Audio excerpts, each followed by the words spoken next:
Order. I will call Ashley Dalton to move the motion, and then I will call the Minister to respond. There will not be an opportunity for the member in charge to wind up, as is the convention, for 30-minute debates. Ashley Dalton to move the motion.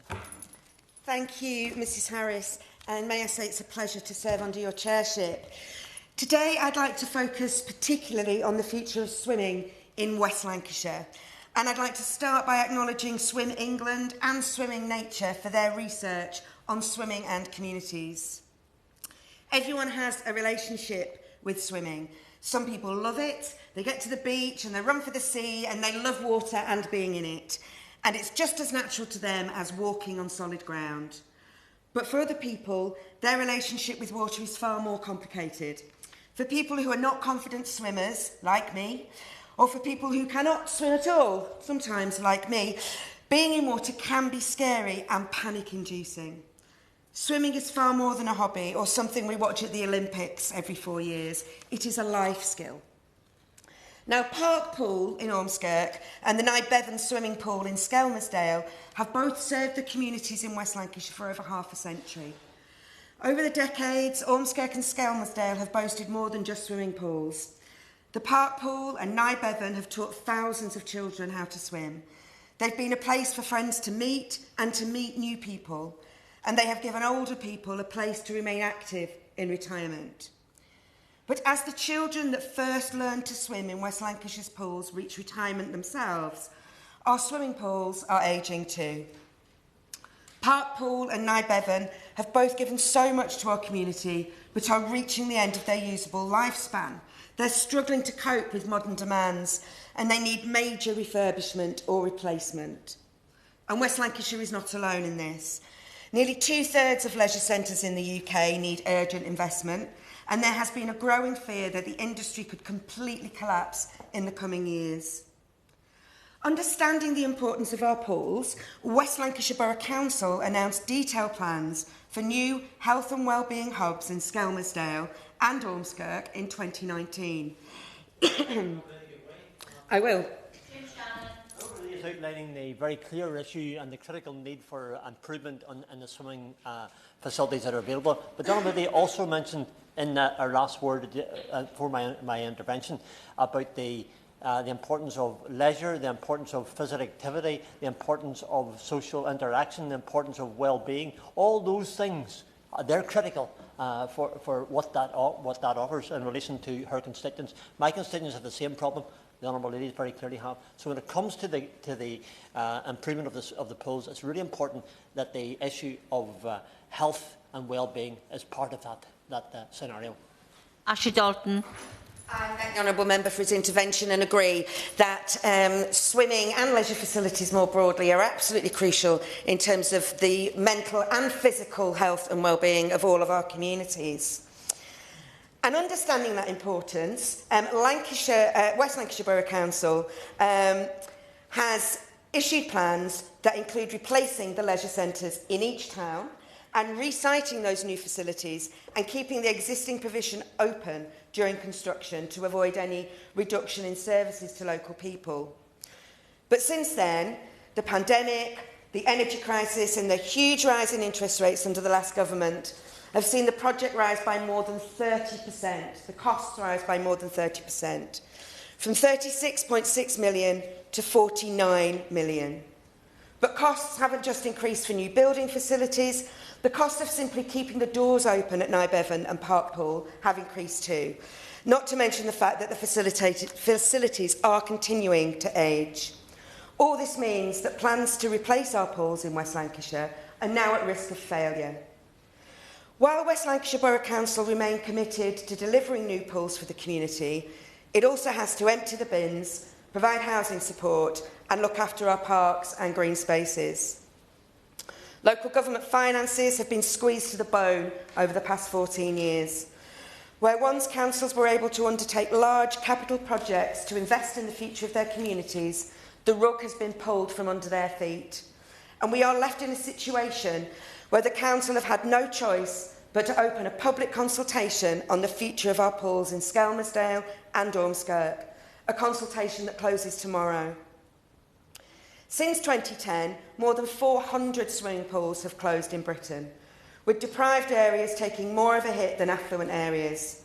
The number of pools on local councils with the highest levels of health deprivation fell by 14% over the last 12 years, while those in the least health deprived areas fell by 6%. Only 45% of children and young people attending school in the country's most deprived areas can swim 25 metres, compared to 76% in least deprived areas. For Year 6 children, 25% cannot swim 25 metres unaided, while this figure is almost 50% in low-income families. I will quickly.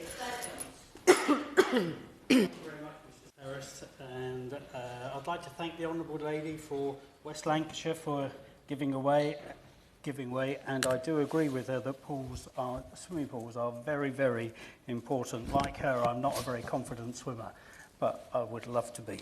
So while I was the leader of Woking Borough Council, we opened the Carnival Hub, a multi-million-pound leisure centre which is enjoyed by residents all across the constituency. And I do agree with her that leisure services promote better health outcomes and build a sense of community. But does the Honourable Lady agree that the government needs to fund local government properly so that we can keep these centres opening, and that they need to set out the impact of increases in national minimum wage and employers' national insurance contributions on our leisure centres? Thank you. For his intervention, and I agree that the mechanisms for local authority funding need to be, and I note are being addressed by this government, and I'm confident that we'll see announcements on that in due course. Because we all know the value of swimming, especially for our children. Learning to swim shapes the relationship we have with water. The relationship stays with us. When it comes to our relationship, that can literally mean the difference between life and death, sink or swim.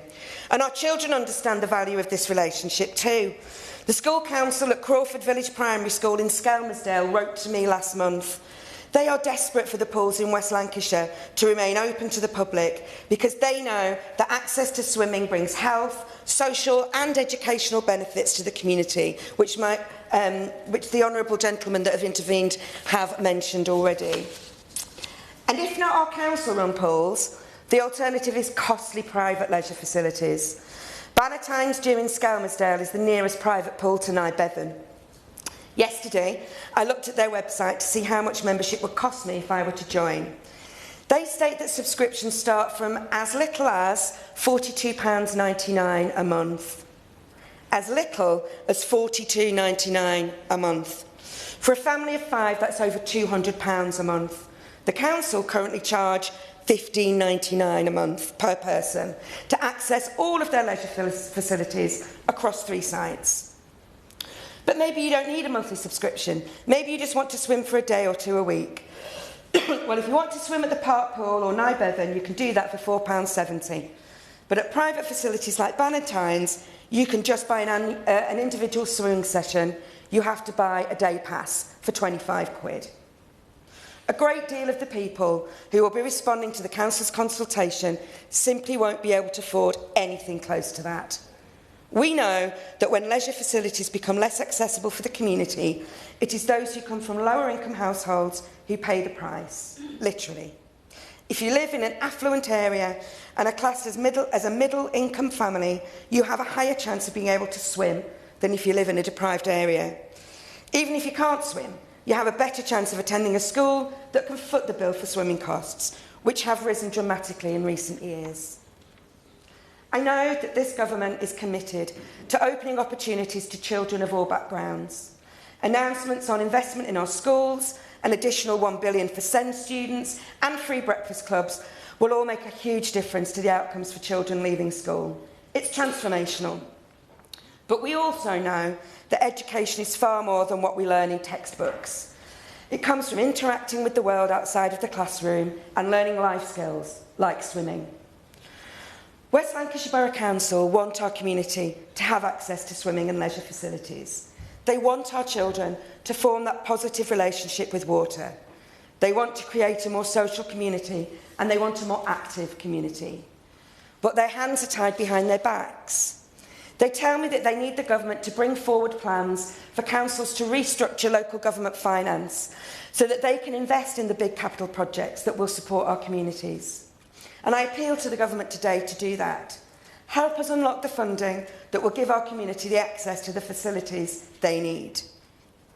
I know that my colleagues in the Department of Culture, Media and Sport will be working with the Treasury and the Ministry of Housing, Communities and Local Government to improve the access that our communities have to leisure facilities. So I'd like to ask my honourable friend, my right honourable friend, what plans the government has to support communities who aren't able to access private centres to access affordable swimming and leisure facilities. Thank you. The question is that this House has considered leisure services in West Lancashire. Minister Stephanie Peacock. Thank you, and it is a pleasure to serve under your chairship, Mrs Harris. I'd like to begin by congratulating my honourable friend, the member for West Lancashire, on securing this important debate. The public leisure sector plays an important role in the delivery of sport, physical activity and leisure across the country. They do this through vital community assets and infrastructure, from swimming pools to sports halls, alongside pitches and community spaces. They can help create a sense of pride in place and improve community cohesion, whether that be through team sports, gym classes or children's swimming lessons. We know they help address and prevent long-term health inequalities, both mental and physical, help combat loneliness, grow the local economy and provide jobs and purpose. Now, my honourable friend, the member for West Lancashire, knows all of this, and she has made a powerful and passionate case for leisure facilities in her constituency today, illustrating her commitment through securing this debate. I know she has met with and spoken to her local council about this issue, and I understand they are facing significant pressures after the last 14 years. While local authorities are responsible for decisions regarding sport and leisure provision in their area, we recognise the challenges faced. I will ensure that the specific points raised about the financial position of West Lancashire Borough Council are brought to the attention of my ministerial colleagues in the Ministry of Housing, Communities and Local Government as they look at the 2025-26 Local Government Finance Settlement. Now, my honourable friend has made some important points about swimming lessons. Swimming is a mandatory part of the primary PE national curriculum. And I always remember my head teacher at primary school, Mr Kenny, saying we all had to learn to swim because we lived on an island. That stayed with me, and I was lucky enough to have swimming lessons. And that's why, as a former teacher, and I look around my own constituency in Barnsley, I understand how important that is. And I know that's why the Department of Education works in partnership with Swim England, Royal Lifesaving Society UK, and the RNLI to support schools to teach children how to swim and know how to be safe in and around water. I will make sure her comments are reflected to the Education Department. Now, that said, my department is responsible for the overall approach to leisure provision across the country. We work closely with Sport England, the government's arm's-length body, for community sport to annually invest over £250 million of national lottery and government money into some of the most deprived areas of the country to help them increase physical activity levels. Since 2021, over £5 million of funding has been invested by Sport England in the West Lancashire constituency. The government recognises that high-quality, inclusive facilities help ensure everyone has access to sport. We will continue to support grassroots sport, including the Multi-Sport Grassroots Facilities Programme that will invest £123 million across the UK this year. Now, sport and physical activity is central to preventative health, and the biggest health gain comes from supporting those who are inactive or less active to move more. Around 28% of people in West Lancashire are inactive, a figure that we still want to see come down. Physical activity interventions contribute an immense saving to the NHS by preventing 900,000 cases of diabetes and 93,000 cases of dementia every year. We are committed to working cross-government to champion the role of physical activity in preventative health, ensuring it is a key part of the government's health mission. Now, for public leisure, this means looking at facilities' potential to support their communities on health needs in particular. We are looking at how co-location between sport and health services could help inactive groups. Sport England has taken a place-based investment approach, working with local authorities and active partnerships to encourage system-wide change. And I recently saw this in action myself in Essex. Their local council leaders are working in partnership with Active Essex, local health services and leisure providers to knit services together. They are building strong links between health and leisure sectors, including co-locating services, so that people have easy access to a wide range of physical activity opportunities. This means that people with, for example, long-term health conditions can access activities to not only improve their physical health, but they are fun and social as well, and in some cases they contribute to getting people back into work. I've seen the impact of leisure facilities in my own constituency of Barnsley South. Your Space Hoyland, which I've visited a number of times, provides swimming, football, badminton, netball, basketball and a gym. The centre is non-for-profit and reinvests the money they make back into facilities.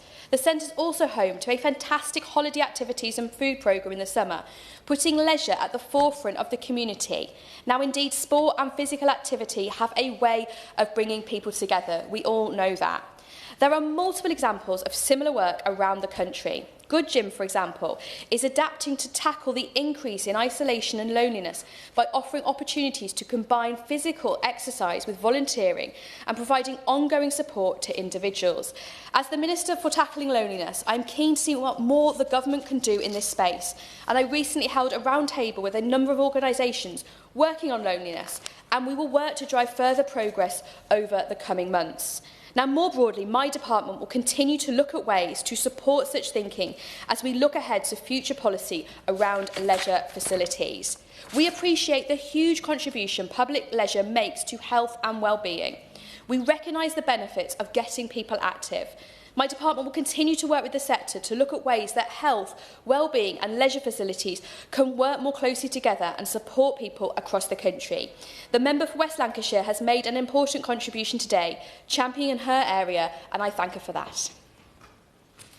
The question is that this House has considered leisure services in West Lancashire. As many of their opinions say aye, of the contrary no. I think the ayes have it, the ayes have it. Order, order. The sitting is suspended until 2:30 p.m.